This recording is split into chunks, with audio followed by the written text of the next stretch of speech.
The red dust of Mars swirled around Staff Sergeant James Miller's boots as he made his nightly patrol around the outer perimeter of Outpost Delta. The two moons of Mars cast long shadows across the rusty landscape, making the routine walk feel more eerie than usual. James had done this patrol 100 times before, but something felt different tonight. His helmet's heads-up display showed all normal readings, oxygen levels stable, radiation within acceptable limits, and no unusual movement detected. Yet his years of military experience had taught him to trust his gut when something felt off. That's when he saw it, a gleam in the distance that shouldn't have been there. "Command, this is Miller," he spoke into his radio. "I'm seeing something unusual in Sector 7. Going to check it out." "Copy that, Miller. Keep your distance and report back," the crackling voice of command responded. James moved carefully toward the anomaly, his boots leaving clear prints in the undisturbed Martian soil. As he got closer, his heart rate picked up. The object was clearly artificial, a small pod, no bigger than a car, half buried in the red dirt. Its surface had a strange pearly sheen that didn't match any human spacecraft he knew. His suit's sensors began picking up faint energy readings. The pod wasn't completely dead. "Command, I've got what appears to be a small spacecraft. Alien design. Requesting backup," and he stopped mid-sentence. Through a small transparent section of the pod's hull, he saw movement. James's training told him to wait for backup. His orders were clear about unauthorized alien contact. But then he saw what was moving inside. A small figure, pressing tiny hands against the transparent material. His helmet lights illuminated the interior of the pod, and he found himself staring into the largest, most frightened eyes he had ever seen. The figure inside was clearly a child. Despite the alien features, the soft purple tint to the skin, the oversized eyes, and the slightly elongated fingers, there was no mistaking the universal look of a scared kid. "Command, hold that backup," he said quickly. "False alarm. Just some debris. I'll mark it for the cleanup crew tomorrow." He knew he was breaking about 15 regulations, but he couldn't bear the thought of frightening the child more with a full military response. James had seen how some of the xenobiologists treated their subjects. This wasn't going to be one of those cases. Not on his watch. The pod's entry hatch was easy enough to find. It opened with a soft hiss, and warm air rushed out into the cold Martian night. The child inside pressed back against the far wall, trembling. "Hey there," James said softly, his voice carrying through his suit's external speakers. "It's okay. I'm not going to hurt you." He realized the child probably couldn't understand English, but he hoped his tone would carry the meaning. Slowly, he reached up and adjusted his helmet's visor to maximum transparency, letting the child see his face clearly. The small alien blinked those huge eyes, and James noticed they were a deep shade of violet. Tears floated in them. Actual tears, just like a human child would cry. James reached into one of his suit's utility pouches and pulled out an emergency ration bar. With slow, deliberate movements, he unwrapped it and held it out. "You must be hungry," he said, still keeping his voice gentle. The child looked at the food, then back at James's face. Several seconds passed. Then, moving with the caution of someone who had learned to be afraid, the small figure reached out and took the bar. As the child ate, James's suit sensors picked up more details. The pod's life support was almost depleted. Another day, maybe two, and he pushed the thought away. Instead, he focused on the child, who had already finished the ration bar and was looking at him with a mix of fear and hope. He knew he was about to break even more regulations, but looking at those eyes, he couldn't find it in himself to care. "Come on, little one," he said, holding out his hand. "Let's get you somewhere safe." The child hesitated for just a moment before placing a small purple-tinted hand in his larger one. In that simple gesture, James Miller's life changed forever. though he didn't know it yet. Getting a small alien child into his private quarters without being noticed wasn't easy, but 15 years in the military had taught James Miller a thing or two about staying out of sight. He knew the patrol schedules, the camera blind spots, and most importantly, which of his fellow soldiers asked too many questions and which ones didn't. The child, who had not made a single sound during their careful journey, now sat on his bunk, wrapped in one of his spare blankets. Under the normal lighting of his quarters, James could see more details of the young alien's features. The purple tint of the skin had a slight shimmer to it, almost like tiny stars were caught just beneath the surface. Those large violet eyes watched his every move with a mixture of fear and curiosity. James reached for the universal translator device on his desk, standard issue for all personnel since first contact 5 years ago. He turned it on and spoke clearly. "Can you understand me now?" The device hummed for a moment, then produced a series of musical tones. The child's eyes widened in recognition. "Yes," came the response through the translator, the voice sounding young and tired. "You are not going to put me in a cage?" The question hit James like a punch to the gut. "No, never," he said firmly. "You're safe here. Can you tell me your name?" The child made a series of sounds that the translator couldn't quite handle. After a moment of electronic stuttering, it simply produced. The closest human word would be sky. "Sky," James repeated with a gentle smile. "I'm James. When was the last time you ate something proper? That ration bar couldn't have been enough." Sky's stomach answered for her with a rumbling sound that seemed universal across species. James couldn't help but chuckle. "Wait here," he said, walking to his small food prep area. He pulled out several containers of standard base rations, grateful that the xenobiologists had already determined most starborn foods were safe for their species. He warmed up some soup, added some vitamin supplements designed for starborn biology, and brought it over. As Sky ate, James noticed her hands were shaking. "Can you tell me what happened? How did you end up in that pod?" The child's large eyes filled with tears. "Pirates," the translator conveyed, the single word heavy with pain. "They attacked our research vessel. Mother and father. They put me in the escape pod. They said they would follow. They didn't follow." James felt his throat tighten. He knew all too well what it was like to lose parents young. His own had died in a transport accident when he was 12. "I'm so sorry, Sky," he said softly. The child looked down at the empty soup bowl. "The pirates. They target starborn ships because we don't fight back. Our people believe in peace above all else." There was a pause, and then Sky added, "I don't want to go to the processing center." James frowned. "Processing center? For orphaned starborn children," Sky explained, hugging the blanket tighter. "They send us there until we can be properly distributed. But I've heard stories. It's cold there. No one touches you or holds you. They just watch and take notes." The thought made James's jaw clench. He'd heard rumors about how some human institutions treated alien refugees, especially children, all in the name of scientific observation and cultural preservation. Breaking protocol even further, James reached out and gently patted Sky's shoulder.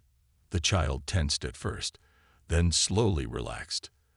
"You don't have to go there," James said firmly, though he had no idea how he would keep that promise. "You can stay here for now. We'll figure something out." Sky looked up at him, those violet eyes now shining with something other than tears. "Promise. Promise," James replied, knowing he was probably destroying his military career but finding it hard to care. A small smile appeared on Sky's face, the first he'd seen. And despite the alien features, it was the most human expression he could imagine. Then, to his surprise, Sky reached out and touched his hand, leaving a slight warmth that seemed to glow softly in the room's dim light. "Thank you, Guardian," the translator conveyed, adding a note that the word carried deep cultural significance in starborn society. James Miller, decorated staff sergeant and respected soldier, felt his own eyes growing damp. What had he gotten himself into? More importantly, how was he going to keep this child safe? The next few days fell into an unusual routine for James Miller. By day, he performed his regular duties, trying to act as normal as possible. By night, he spent time with Skye, learning more about his young alien guest and teaching her about human ways. Skye proved to be an incredibly fast learner. She had already mastered basic English without the translator's help, though she still used it for complex conversations. James found himself amazed at how quickly she picked up everything he taught her. Tonight, they sat on the floor of his quarters, playing a simple card game. Skye's large violet eyes focused intently on her cards, her slight purple glow brightening with concentration. Something James had learned happened when Starborn were deep in thought. "Do you have any sevens?" Skye asked carefully, pronouncing each word with growing confidence. James grinned and shook his head. "Go fish." Skye reached for the pile of cards, her delicate fingers moving with growing certainty. She was no longer the terrified child from the escape pod. Each day, she seemed to bloom a little more. "Guardian," she said suddenly, looking up from her cards. "Why do humans like games so much?" James thought about it for a moment. "I guess because they help us learn and have fun at the same time. Plus, they bring people together." He paused, then asked, "Did your people have games?" Skye's glow dimmed slightly, a sign of sadness, James had learned. "We had learning exercises, but not like this. Not for fun." She smiled, her glow brightening again. "I like human games better." A knock at the door made them both freeze. Skye, well practiced by now, quickly and silently moved to her hiding spot in the storage closet. "Come in," James called, quickly gathering up the cards. Lieutenant Roberts stuck his head in. "Miller, you okay? You've been keeping to yourself a lot lately." "Just tired," James replied casually. "Been doing some extra reading in my downtime." Roberts nodded, though he looked skeptical. "Well, don't forget about the inspection tomorrow. Command's sending someone to check all quarters." James felt his heart skip a beat, but kept his face neutral. "Thanks for the heads up." After Roberts left, Skye emerged from the closet. "They're going to find me, aren't they?" she asked, her voice trembling slightly. James moved over and knelt beside her. "No, they won't. I have an idea." The next morning, James led Skye through the maintenance tunnels beneath the base. He had discovered these during his first year at the outpost, and few others knew about them. They came to a small storage room he had prepared the night before. "It's not much," he said, showing her the space he'd set up with blankets, food, and water. "But it's just for one day.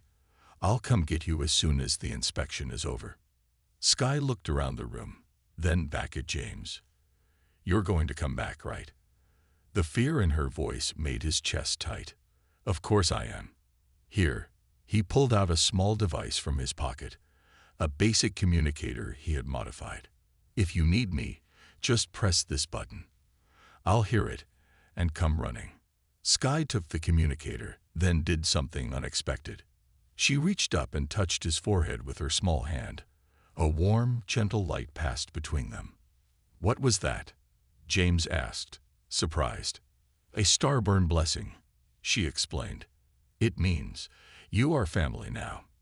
James had to swallow hard past the lump in his throat. "Thank you, Skye."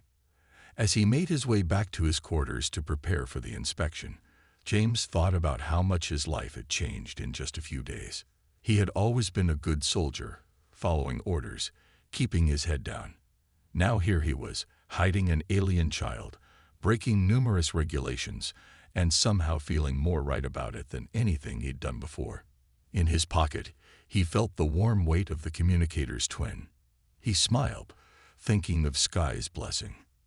Family. It had been a long time since he'd had that. Maybe sometimes the best families were the ones you never expected to find. Little did he know, His impromptu family was about to face its biggest challenge yet. 2 weeks had passed since James found Sky in that escape pod. The inspection had gone smoothly, and life had fallen into a comfortable pattern. But tonight was different. James could tell something was bothering Sky as she sat on his bunk, her purple glow flickering like a nervous candle. "Guardian," she said softly, using the translator for what was clearly going to be an important conversation. "I need to tell you something about my people." James sat down beside her, noting how she no longer flinched at his presence. "What is it?"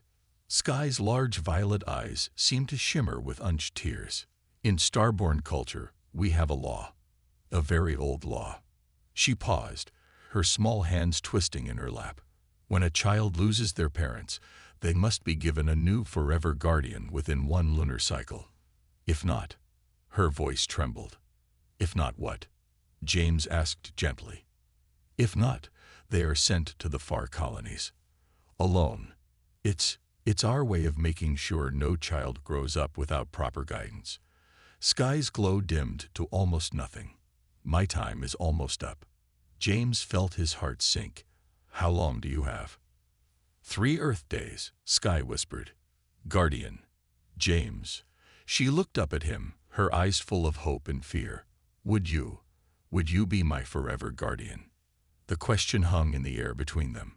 James knew what she was asking. This wasn't just about hiding her anymore. This was about becoming her father in every way that mattered. "Sky," he began carefully, "you know I'm human. Would your people even accept that?" "The law doesn't specify species," she said quickly, as if she had already thought this through. "It only says the guardian must be someone who protects, teaches, and," she paused, searching for the right word, "loves." James ran a hand through his short military-cut hair. His mind raced through all the complications. He'd already risked his career by hiding her. Officially adopting an alien child, that would be unprecedented. He could lose everything he'd worked for. But then Sky did something that broke his heart. She began to sing softly, a haunting melody that the translator didn't even try to convert. When she finished, her glow was barely visible. "That was our family song," she explained. "Every Starborn family has one. My mother and father. They sang it to me every night. I don't want it to die with them." James remembered his own parents, how lost he had felt after losing them. He had joined the military looking for structure, for belonging. And now here was this child, asking him to be her family. "Sky," he said firmly, "I need you to understand something. If I say yes, and I want to, things might get very complicated. The military might not understand. We might have to leave Mars. Are you okay with that?" Sky's glow suddenly brightened so much it lit up the whole room. "You mean, you'll do it? You'll be my forever guardian?" James smiled, feeling a warmth in his chest he hadn't experienced in years. "Yes, Sky. I'll be your forever guardian." What happened next caught him completely by surprise. Sky threw her arms around him in a hug, the first time she had initiated such contact, and began to glow with colors he had never seen before. Blues and greens mixed with her usual purple, creating a beautiful aurora around them both. "This is the binding glow," she explained happily. "It means you're really my family now. All we need is the official ceremony before the 3 days are up." James hugged her back, his mind already working on how to make this happen. He would need help. He would need to reveal Sky's existence. But looking at her now, seeing her happiness, he knew it was worth any risk. "We'll figure it out," he promised. "Together." As Sky continued to glow with joy, James realized that sometimes the biggest decisions in life weren't really decisions at all. Sometimes your heart already knew the answer before your head caught up. Now he just had to convince the entire United Earth military that adopting an alien child was a good idea. How hard could that be? James knew they had to act fast to complete the adoption ceremony before Sky's deadline. What he didn't expect was for their secret to be exposed quite so suddenly. It happened during what should have been a routine evening. Sky was practicing writing English letters in James's quarters when the base's emergency alarm system suddenly blared to life. The loud noise startled Sky so badly that she instinctively released a burst of bright purple energy, a defensive mechanism of her species that James hadn't known about. The energy pulse triggered every sensor in the sector. Within minutes, the heavy boots of the base's security team thundered down the hallway. James barely had time to stand protectively in front of Sky before his door burst open. Captain Laura Hayes, the base's second-in-command, stood in the doorway, her face a mix of shock and anger. "Staff Sergeant Miller," she said coldly, "step away from the alien immediately."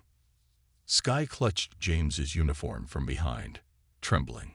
"Guardian, please don't let them take me," she whispered in perfect English, surprising everyone in the room. Captain Hayes' eyes widened. "It speaks English." Then, collecting herself, she barked, "Miller, you are under arrest for harboring an undocumented alien life form and breaking quarantine protocols. Security, take them both to containment." "Wait." James held up his hands. "She's just a child.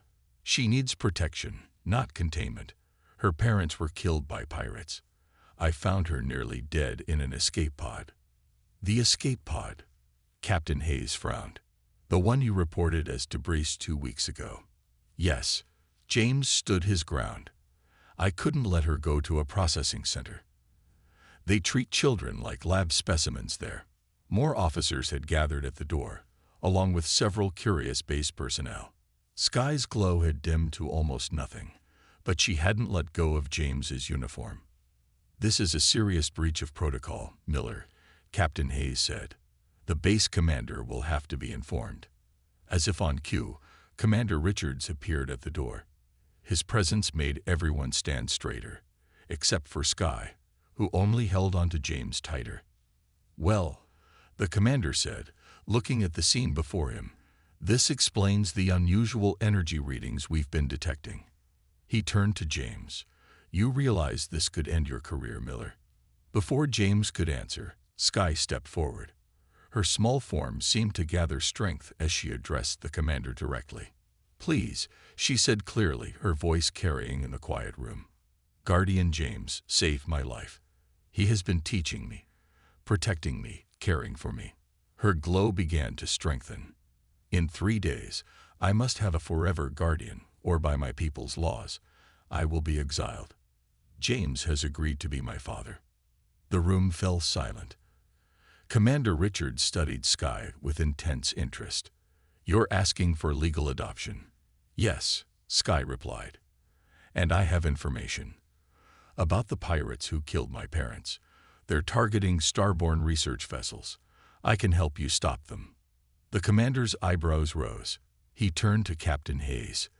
"Get me everything we have on starborn adoption customs, and contact their ambassador." Looking back at James and Sky, he added, "Until we sort this out, you'll both be under house arrest here in these quarters." Guards at the door. As the crowd dispersed and the door closed, James let out a breath he hadn't realized he'd been holding. Sky turned to him, her violet eyes worried. "Did I do the right thing, telling them about the pirates?" James knelt down to her level. "You did perfectly. You showed them you're not just a refugee. You're someone who can help make things better." He smiled. "That's very human of you." Sky's glow brightened slightly. "Is that good?" "Very good," James assured her, though his own heart was racing. Everything was now in the open. His career, their future, it all hung in the balance. But looking at Sky's brave little face, he knew that no matter what happened next, he had made the right choice that night in the Martian dust. Now they just had to convince everyone else of that. The Starborn ambassador's ship landed on Mars 3 days later, right on the deadline for Sky's adoption. The vessel looked nothing like human ships. It was organic in shape, like a giant silver leaf, and it seemed to glow with the same kind of light that Sky produced. James and Sky waited in the base's main conference room. James wore his full dress uniform, while Sky wore a simple white garment that James had helped her make from a spare sheet. Her glow pulsed nervously as they watched the ambassador enter.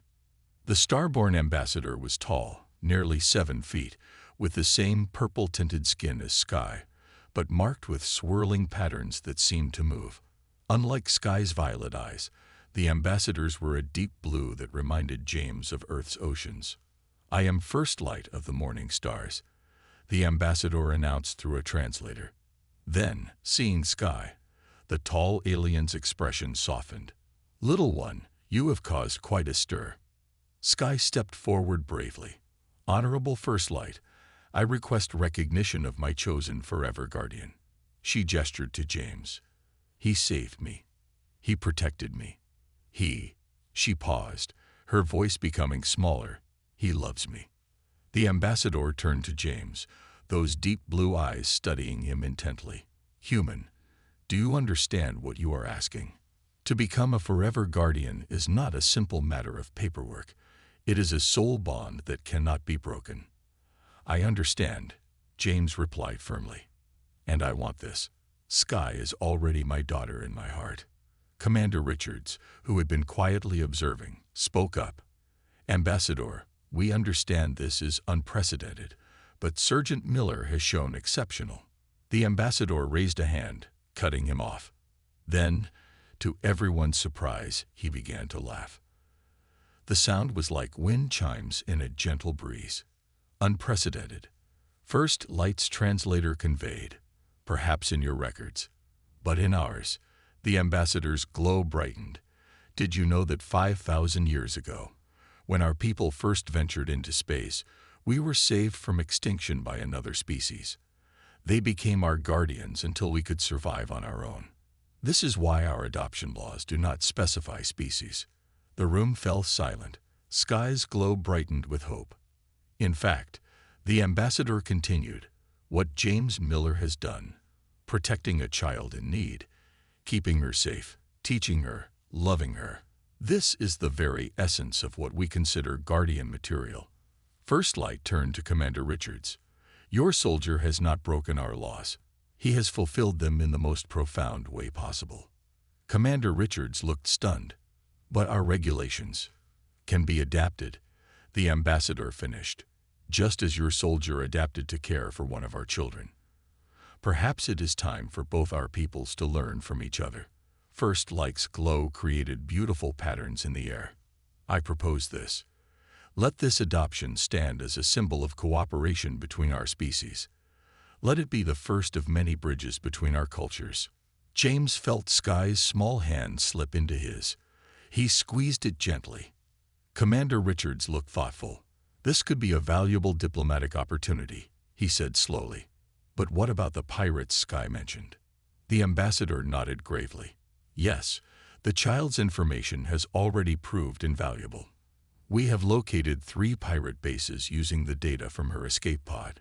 Your military efficiency combined with our technology could end this threat permanently." Then, Commander Richards said, standing straighter, "As base commander, I approve this adoption. Sergeant Miller, you'll be reassigned as our first human starborn cultural liaison." Sky's glow burst into brilliant colors. She hugged James tightly, then turned to the ambassador. "Can we do the ceremony now, before the deadline?" First Light's eyes crinkled with what appeared to be a smile. "Of course, little one. Guardian Miller, please step forward with your child." As James moved forward with Sky, the ambassador began to glow with an intensity that filled the room. The ceremony was about to begin, and with it, a new chapter in human starborn relations. But for James, none of that mattered as much as the simple fact that Sky would officially be his daughter. Sometimes, he thought, the biggest changes in the universe start with the smallest acts of love. 1 year had passed since the adoption ceremony. James Miller stood at the window of his new office in the Human Starborn Cultural Center, watching both Earth's moon and Mars' Phobos rise in the dusty Martian sky. His new uniform bore the combined insignia of Earth's military and the Starborn Diplomatic Corps, a sign of how much had changed. "Guardian." Sky's voice called from the doorway. She had grown taller over the past year, though her violet eyes and purple glow remained as bright as ever. "The new families are here." James turned from the window with a smile. Following Sky's adoption, other starborn orphans had begun requesting human guardians, and human families had started applying to adopt starborn children. Today was the first official matching ceremony. "How many families today?" he asked, walking with Sky down the corridor. "5 human families and 3 starborn couples," Sky answered excitedly.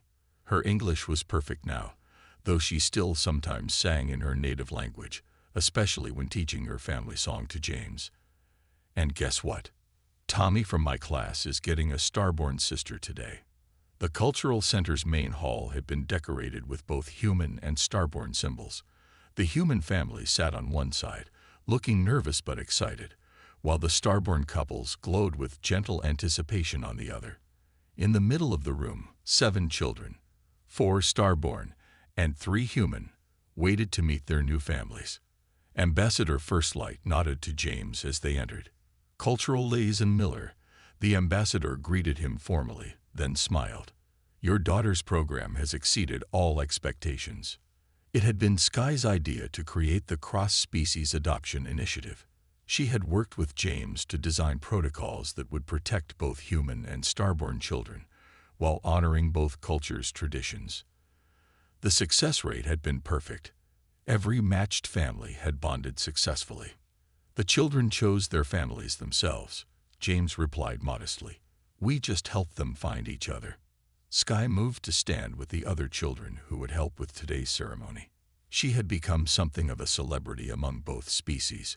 The first successful human starborn adoption had made headlines across 2 worlds. The ceremony began with Sky teaching everyone the traditional starborn family song. The human families stumbled over the complex melody, while the starborn couples helped them along.